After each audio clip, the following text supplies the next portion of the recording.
Salah satu orang yang sudah meninggal dunia tetapi pemikiran-pemikirannya masih terus dibincangkan, dipelajari, dan dirayakan di dalam podcast, seminar, dan lain sebagainya adalah Gus Dur.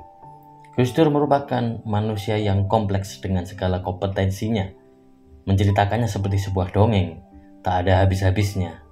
Seperti halnya baru-baru ini, pengakuan Pak Luhut Panjaitan dalam podcast bersama dengan Pak Mahfud MD yang viral. Terasa sekali kesan Pak Luhut yang begitu mendalam kepada Gus Dur. Gus Dur lah yang mengangkatnya. Pak Luhut menyatakan rela meninggalkan karir pemerintahannya demi tak mengkhianati Gus Dur. Sebab kata Luhut, Gus Dur tidak bersalah, Gus Dur tidak melanggar konstitusi. Selain itu bagi Luhut, Gus Dur lah orang yang berjasa mengangkatnya menjadi menteri. Kebaikannya tidak mungkin bisa dilupakan. Gus Dur juga menunjukkan hubungan kekeluargaan yang harmonis. Beliau sering berkunjung dan bermalam di rumah Pak Luhut. Pak Luhut mengaku banyak belajar dari Gus Dur tentang nasionalisme, keindonesiaan, kebinekaan, dan merawat nilai-nilai kemanusiaan sebagaimana selalu dikhotbahkan oleh Gus Dur. Begitu juga dengan Pak Mahfud sendiri. Dalam haul Gus Dur di Tebuireng, Pak Mahfud menceritakan bagaimana Gus Dur bersikukuh tidak mau berkompromi dengan kepentingan politik tetapi mengorbankan konstitusi. Dan hal ini menjadi begitu mempengaruhi Pak Mahfud MD yang sampai sekarang Pak Mahfud dikenal sebagai orang yang sangat patuh, bahkan menjadi politisi yang mengawal konstitusi Republik ini. Pun halnya Khofifah Indar Parawansa, Gubernur Jawa Timur terpilih sekarang. Menurut pengakuannya, Khofifah memiliki kedekatan erat dengan Gus Dur. Ia mengaku menyerap banyak hal tentang politik dan sikap idealisme menjadi orang Nahdien dan sekaligus manusia Indonesia.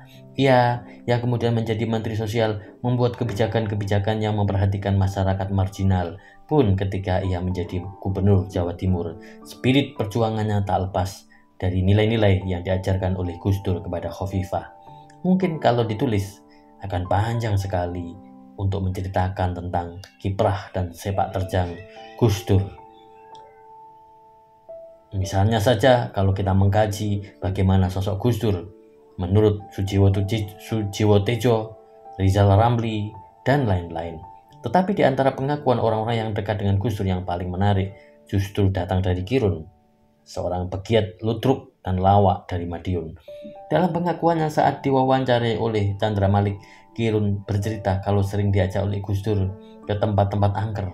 Kata Gus Dur, demikian Kirun menerangkan bahwa di tempat angker jauh dari manusia, Gus Dur menemukan ketenangan dan kedamaian dari hiruk pikuk kepentingan manusia. Pun saat ziarah ke makam-makam yang Kirun sendiri tidak kenal, Gus Dur bisa jadi kata Kirun bisa berkomunikasi dengan ahli kubur. Tapi memang Kirun tidak paham. Ia hanya ndereke Gus Dur kemanapun diajak. Kirun lengket dengan Gus Dur karena Gus Dur lah. Selain menjadi gurunya, Gus Dur juga kerap membantunya dalam pagelaran-pagelaran ludruk yang membutuhkan dana tak sedikit. Tapi Gus Dur kerap membantunya dalam jumlah dana yang besar.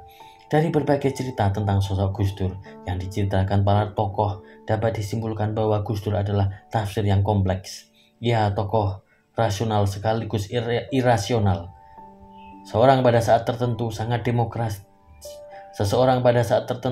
demokratis, tetapi sekaligus keras, tegas.